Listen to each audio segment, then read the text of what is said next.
Welcome to the Advancement Podcast. Our mission is to reach the lost in America by advancing leaders and churches so that communities are transformed. Join us as we discuss how to stay healthy as leaders, work in teams, and lead change. Come on, let's advance together.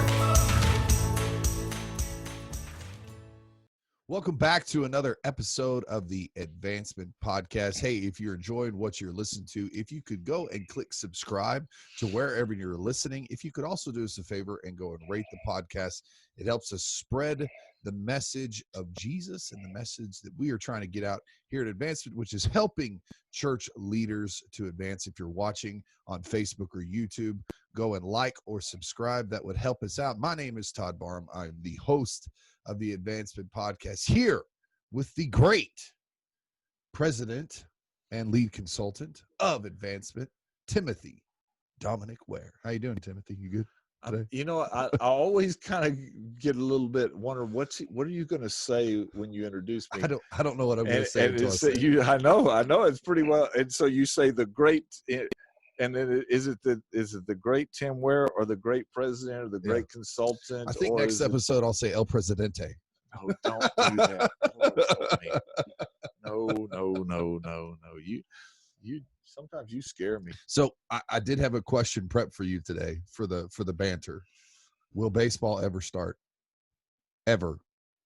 I mean, they're kind of acting like a bunch of spoiled brats, in my opinion. Of course, just my opinion, but. From what I need to do a little reading on the subject, but that's my very short impression. In the these guys, our guests were talking about going to an Astros game, which I'm all in on because I like the sports. But as I've told you last week, if professional sports never came back, it probably wouldn't bother me a bit anymore. COVID has purged my system. I'll go back to what one of the commissioners said during the strike in the 90s. He said I think it was the president, Bill Clinton at the time. He said it's hundreds of people trying to figure out how to split up billions of dollars. What could go wrong? So you want to introduce our guest? I do. I'm excited. I was excited what they'd gotten on to our Zoom call ahead of me, and they knew each other. I didn't know they knew each other, so I knew they had some common connections, but I guess I didn't realize that they were buddies and they were all having a good friendship conversation. It's good to have with us. First of all, I want to introduce Pastor Chris Carter from True Vine Ministries down in Crosby, Texas, and Chris is a longtime leader in this church. He's a great leader. We met a few years ago as he got involved with some of the things that we were doing at Advancement. And Chris is about my age. He's got some grown kids, and his wife is just off the chain. Yeah. She makes me laugh. My wife likes his wife a whole lot better than him. So, but that's the way it is for me too. He just said he likes you. He just did that, Chris. Chris also graduated. Chris also graduated from Howard Payne. Did he? So, am I right? And this is a good time to say, go Hardin Simmons Cowboys. Woo! I almost hit end.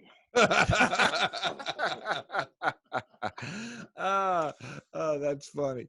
That's funny. So, Chris, thanks for being with us. Give everybody a little short what bio piece that I missed. Anything that I missed there?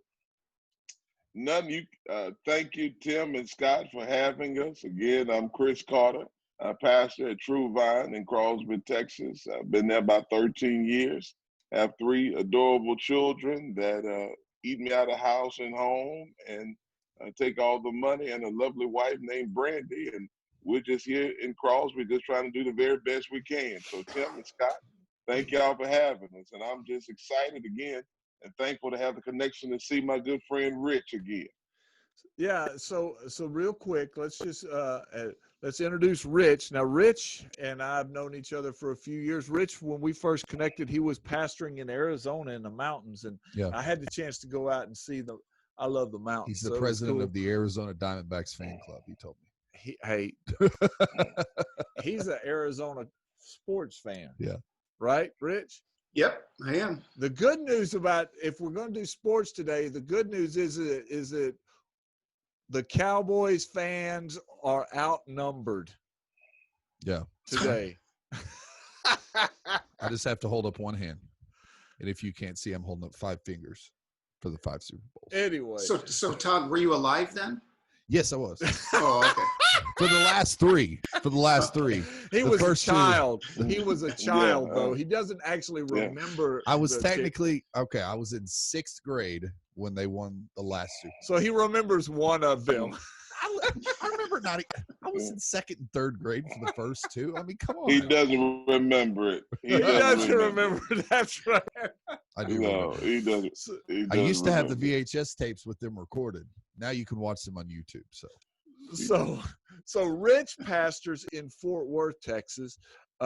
Rich pastors what would be considered an urban church, and Rich has been here just a few years. He moved from Arizona to Texas, and one of the things that I know about Rich is both churches. The church he pastored in Arizona was an intercultural, was a multicultural church. Now there, multicultural meant Apaches integrated with Anglos and Hispanics, and in Fort Worth, he doesn't have as many Apaches. Yeah. But he's taken a church that was in a multicultural area and was really single cultured, was a uniculture, and he's in the process of making that transition. So it's good to have my friend Rich with us, or our friend Rich with us. How are you this morning, Rich? Doing good. Enjoying the company. Thanks for having us on. Yeah. So did you know that Rich and I went to Cuba together? Oh, I forgot that. And Rich also stole my worship pastor. I'm still trying to get over it, but it's fine. Good things come from Todd's church, I found. He steals all the riches. Thanks guys for being on here. Part of when we, in the intro to our podcast, it says that we do focus and advancement on healthy leaders, healthy teams, and healthy change.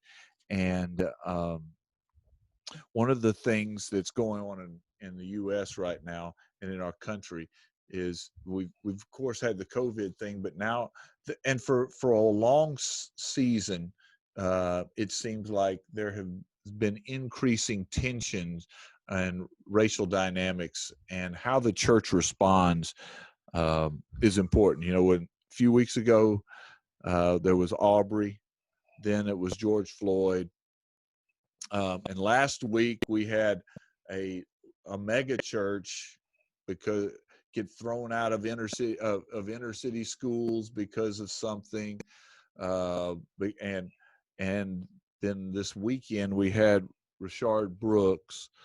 So there's just all these tensions. So what we wanted to do is take a few episodes to talk about how we can lead and be healthy in our teams and our leadership, and also be effective in leading healthy change as the church in America. And to have Chris and Rich on is we hope will give us some dynamics that we can really talk about.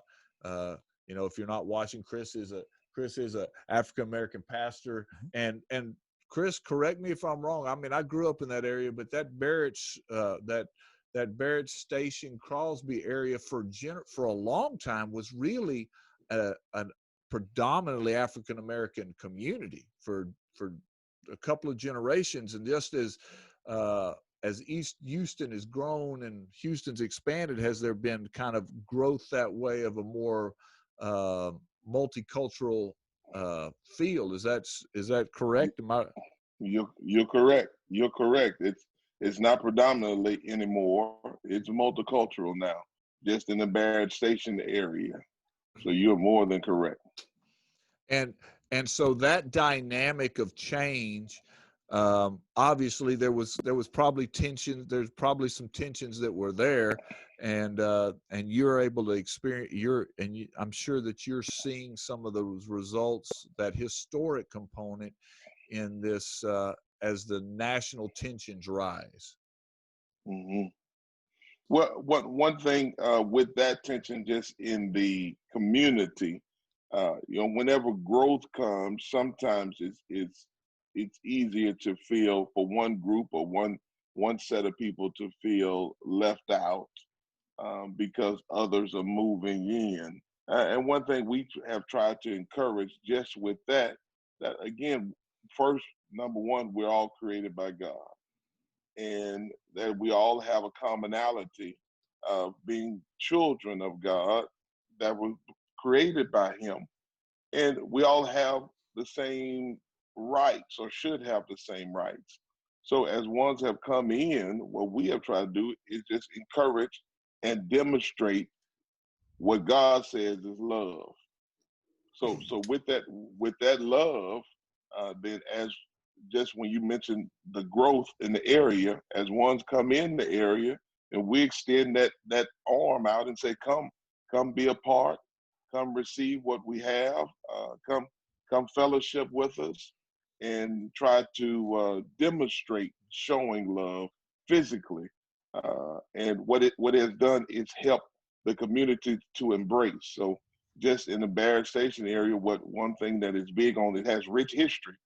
And so as those that have been there are appreciating the history, well, then those that are coming in are able to hear the history, learn the history, but then also begin to make their own history. Yeah. And now, Rich, give us a little more.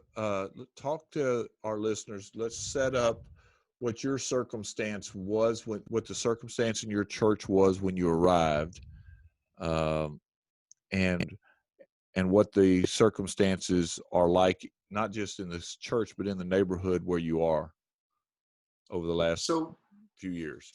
Yeah, Bethel, when I came 5 years ago, it was it's a historic Assembly of God Fort Worth church that certainly in the last, since 1950s, it was one of the two main churches in Fort Worth, and is in common with a lot of urban settings. You have the first suburbs, and then you have the suburbs of the suburbs, and then you have the suburbs of the suburbs of the suburbs. And each time the city moves outward, a new dynamic happens in the center of the city. And so the church just never adjusted with what the city was doing. And so what was the place to live in East Fort Worth, it changed. And then as that began to change, 20 years ago, they put up Section 8 housing, which changed it even more. And so the dynamics of the neighborhood are extremely diverse. If you go out the east side of our building, you're in nice residential that if you go within 2 miles, you actually have homes that will sell as high as $1 million. But if you go out the west side of our building, you run into Section 8 housing. You have box stores that have moved out of the area, and so you have empty space, and you have people that are just trying to make it. And so the church never adjusted that. The church was predominantly white. It wasn't all white, but it was predominantly white. Certainly in the community knew us as the big white church. And so, we really spent the first couple years changing the perception of, who we were in the community. And so we did that by doing events that were outside. We recognized that in a 5-mile radius, 6 of the 11 Fort Worth ISD schools were failing. And so it was what started out predominantly as a financial thing. How do we leverage the size of our building? Really ended up being a wonderful ministry as we were able to start a charter school and partner with Newman International Academy and start to reach the community that way as well. So there's just been a number of layered things where we really had to change our perception in the neighborhood. So you were known as the white church in the non-white neighborhood, essentially. Mm-hmm. Yeah. So, and if you can't tell, Rich is a white pastor in a predominantly not white neighborhood, honestly. Yeah. Mm-hmm. And so that's part of the reason why we selected these guys, is because there's a kind of a contrast in who they are. You know, they're both in these different areas, and yet they're leading effectively. And so I guess the first question that I wanted you guys to help us address and just talk to our leaders about, and is, in the midst of local or national racial tension, how can we lead effectively in our churches, whether it be a black church in a black neighborhood, a black church in a white neighborhood, or in a Hispanic neighborhood, whatever the ethnicity, whatever the combination? What are those key principles for leading in these moments with a diverse harvest around you? Go. Go ahead, Chris. Yes, sir, Rich. I heard two commands. Go ahead, Chris. So the first one that I would say just offhand, and that's a great question, Tim.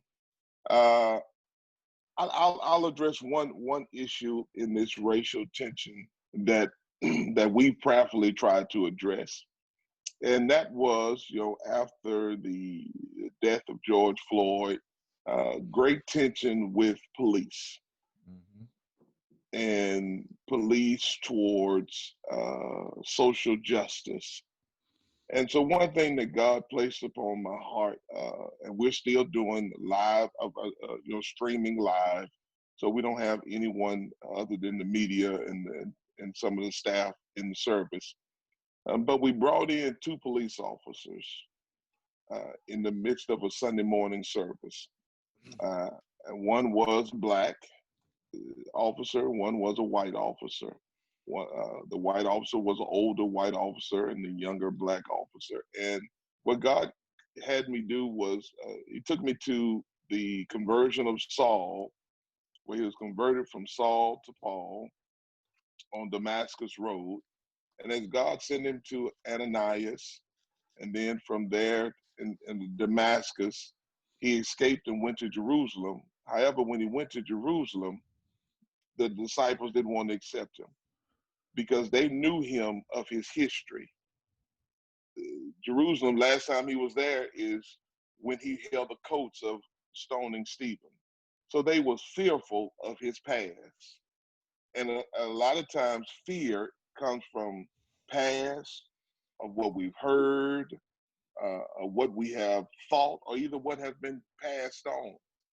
And so what I challenged and wanted to challenge the church, wanted to challenge our leaders, was that we would have to, as believers, be in the place of an encourager to do what Barnabas did. Barnabas spent time talking with Paul. And the scripture says he took Saul to the disciples, and he gave him the testimony that he's not the same one. They received Saul based off of Barnabas' word.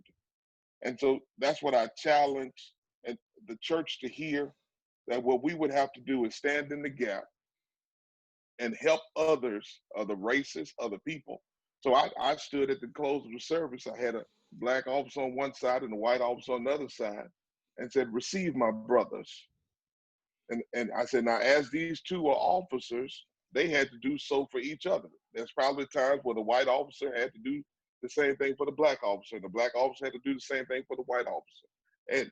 And so as healthy leaders, what I have encouraged our leaders to do is that when we can be a Barnabas, to encourage someone and to stand in the gap, but it comes from spending time and having conversations. And so, like you said, I believe in the beginning of this podcast, conversation is something what we don't want to have. Sometimes they're a little difficult, but they're necessary. Mm-hmm.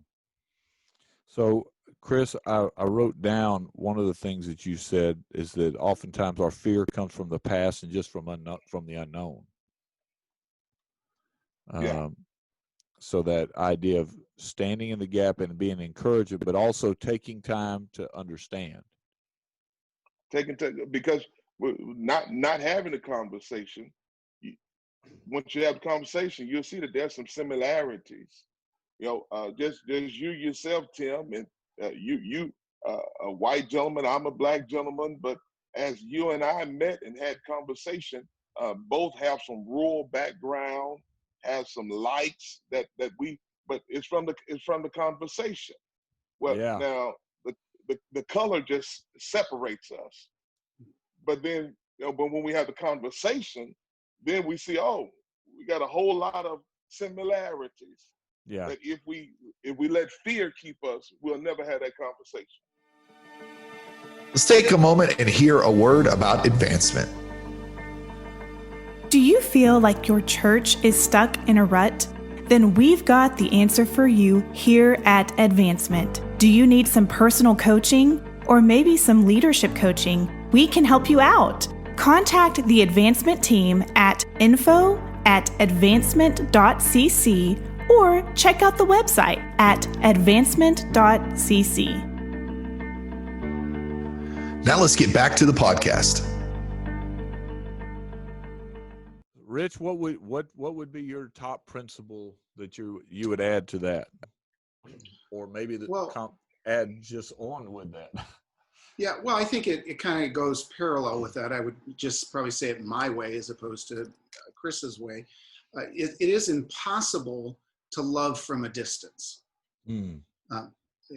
God so loved the world.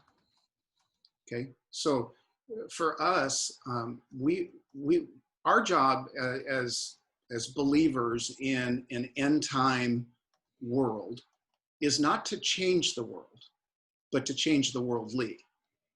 And so I kind of attached on to "for God so loved the worldly," because I have plenty of worldly people around me. I don't need to worry about and go to what's going on in Minneapolis, St. Paul, or Atlanta, or anywhere else in the country. I can focus on the circle of influence that God has placed me in the middle of. And so I think that for leaders, you can't give what you don't have. And it's difficult to lead where you've not been. And so the world that is taking place in front of us, being on social media and TV, however you get your national stuff, is really just a behavior of really unloved people. And so every believer needs to be smack dab in the middle of God's love, receive that love, and then re-gift that love to the people that are around them. I don't want to dominate this, Todd. Well, I was just going to ask one question. For me, I see the major problem in all of this is we talk to hear ourselves talk.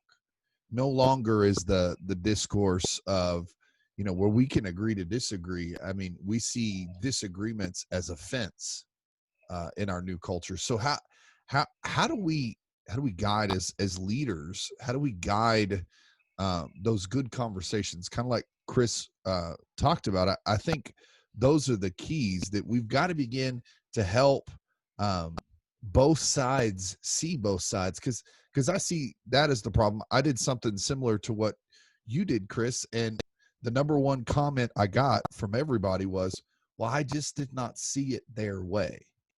So how do we get to the point to where we see things each other's way? I guess it's kind of an ethereal way. Yeah, I was going to say that's ether. Yeah. I think, Todd, if you take everything that was just said, and the next one, Rich, I'm not going first. I'm just telling you right now. But I think if you take everything that was just said, from the connection and the conversation, and then it has to be, you have to have some courage in there, because it might be some things that we disagree on, but disagreement is not an unhealthy thing. It's not unhealthy to see one way and I see another way. But what unity is not that we both see it the same way. Unity is that both of us come together and we come with agreement to go one way. So whereas you might have a different idea and I had a different idea, and that's fine. But our unity is that we're not going to let that separate us. Yeah. We're going to keep moving forward in God's love. And so in order to do so, that conversation, you say how to get ones to see what others didn't see. If I only stay in my bubble, then that's all I will ever see.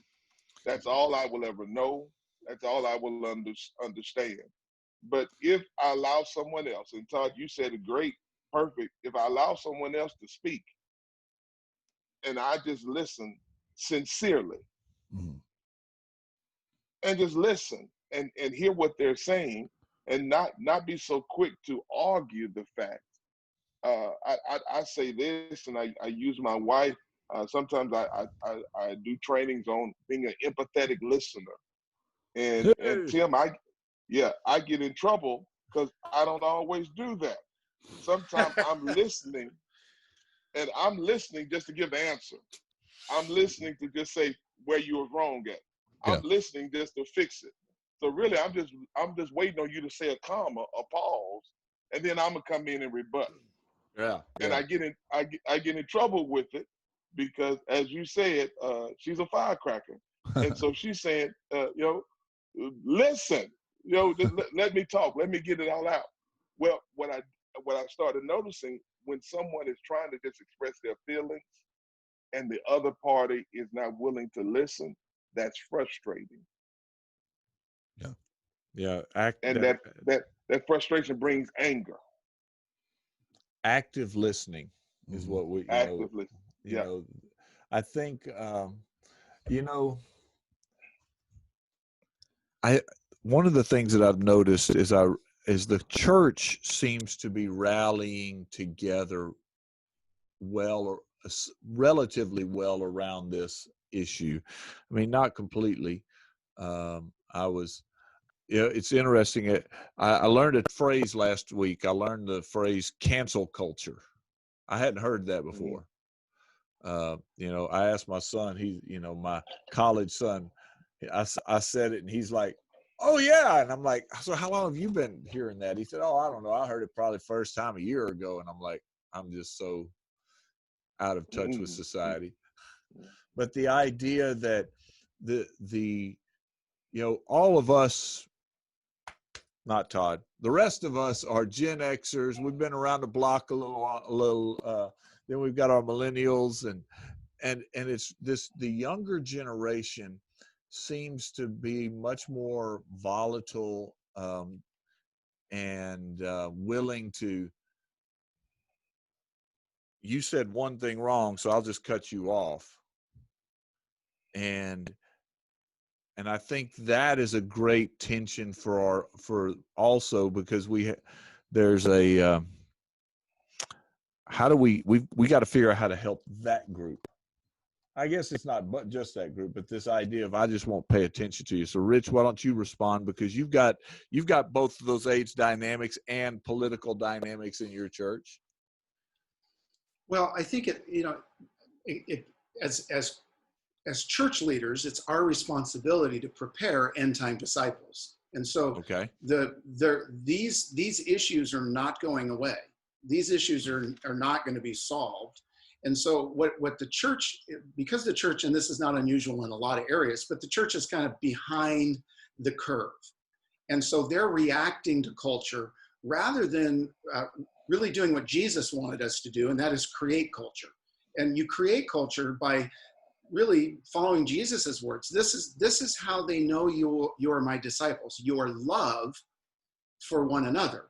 And so because we have moved into a social media world, we believe that we can be a disciple from a distance. And when Jesus washed the feet, and I want to come back to something Chris said a few minutes ago with this, but when Jesus washed the disciples' feet, he was giving this principle that love is willing to set aside differences, because varying personalities and backgrounds, that Jesus bent down with a towel and wiped away the things that get caught into our lives because we're in this world. And he wiped that off. So when you talk about racial tension and you talk about feelings of the potential for racism to rise again, and life in the future looking like what it did in the past, and certainly there's a legitimacy in that thought process and concern, without a doubt. Well, the church's responsibility is to however many times it's needed, is to kind of bend down and do what you can to wipe away the thing that this world has thrown upon that person. And in racial tension, it has to do with the hurt and the pain and the rejection and the dehumanization that was done by one group of people to another group of people. And so for me, I am the antithesis of what the media says is the bad guy. I'm the middle-aged white guy, right? And so but because love can't be from a distance, I force myself I put myself into positions where I'm the minority, where I'm the only white guy in the room. Because how else can I understand what needs to be wiped away unless I know how the world's kind of gravitated on them. And so I know that from my upbringing, which is the Northwest Washington State, where, going all the way through my education, all the way through high school, I only knew 2 Black people. You don't have, at that time, you didn't have a lot of Blacks in Washington. You never heard of white flight or any of those kinds of things. But what I've learned is that the hurt, the greater the hurt, is that the people that I grew up with, they think, well, we already apologized for that. That should be over. They should be able to move on from those fears and angst that they deal with. But the reality is the greater the hurt, the greater the sensitivity, and the greater the tenderness needs to be in caring for that hurt. And so if I'm sitting, I had lunch with a guy this last week, and early on, and I have traveled with this guy, African-American guy, inner city, does a lot of great work with the youth that are at risk in South Fort Worth. And we've had very blunt conversations, but the culture still threw some things on. It took 20 minutes to us sitting together before there was an ability to relax. Because I recognize that, he's coming with, he had to work through the anger of seeing someone like him put on the ground and a knee put over his neck. And, regardless of what the autopsy says, regardless of what all the people say, the fact is that guy died. And he died under the oppression of a white guy.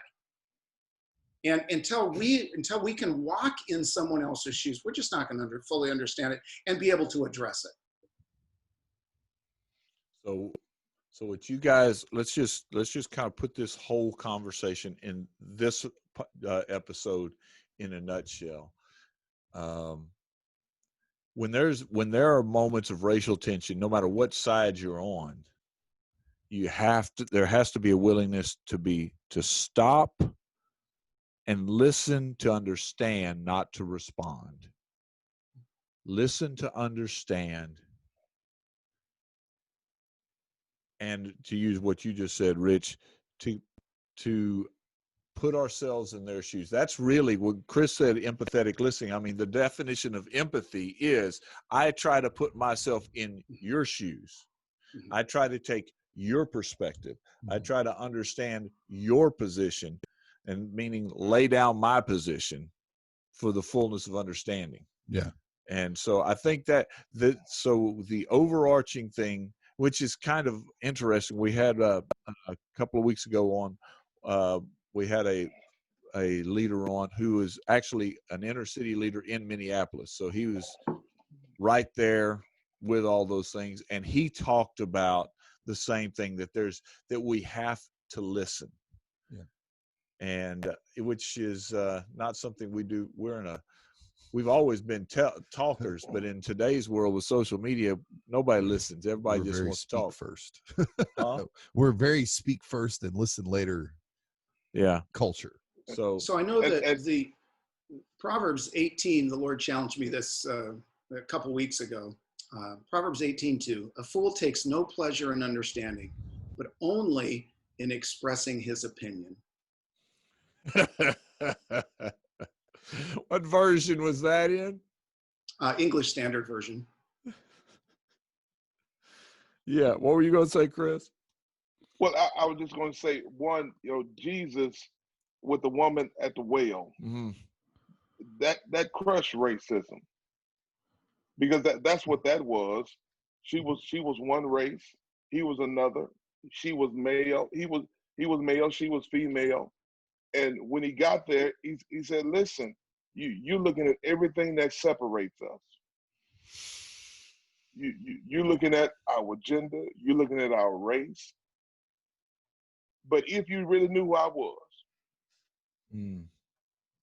you'll get this water, regardless of everything that society says we have different and what we should not do. If you really want this water." And so it's those conversations that are legitimate.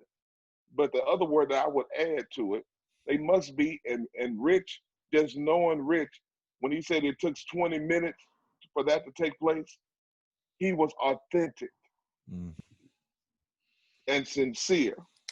See, the other thing that in order to bridge that gap, in order to have those conversations, if someone is not authentic and sincere and being real, you can always tell a phony. You can always tell someone who's just being fake.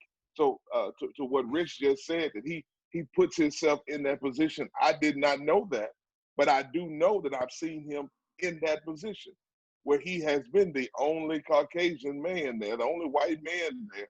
And Tim, he hangs his own. But he does so, and it's authentically saying, "Hey, I'm here as your brother. Yeah. I'm not here to do a check and say, I spent time with a black guy today. Right. Yeah. It's real. I'm not here. It's real." And so if in order for us to do it, it must be real. Yeah. And that's what Jesus broke down with that woman. He said, "Listen, the husband you have is not yours. You had a whole lot of men. Let's be real." Yeah. Well, as we come to wrap this up, these guys are going to stay with us for another episode or two. Todd, what's your takeaway from the conversation that we had so far? Well, I think my biggest takeaway just kind of stems off of something they kind of both said, but Rich said, the greater the hurt, the greater the tenderness that we need to have when dealing with the hurt. I think the issue in all of this and what I'm seeing in all of the dialogue is white people are just saying, well, that was a long time ago. Just get over it. No tenderness. Yeah, there's no tenderness. I mean, well, that's easy for you to say that it was a long time ago and you should just get over it. I mean, there is no sympathy. There is no trying to understand what each other is going through in that. And I think we just rush to conclusions that everybody should just move past something that we've never really addressed in our culture. Sure, we've made strides. Sure, things are a little different now than it used to be, but I don't think we'll ever be past this problem until we remove the sin element in our lives. And obviously that's never going to be done on this side of heaven. And so we have to be tender with one another.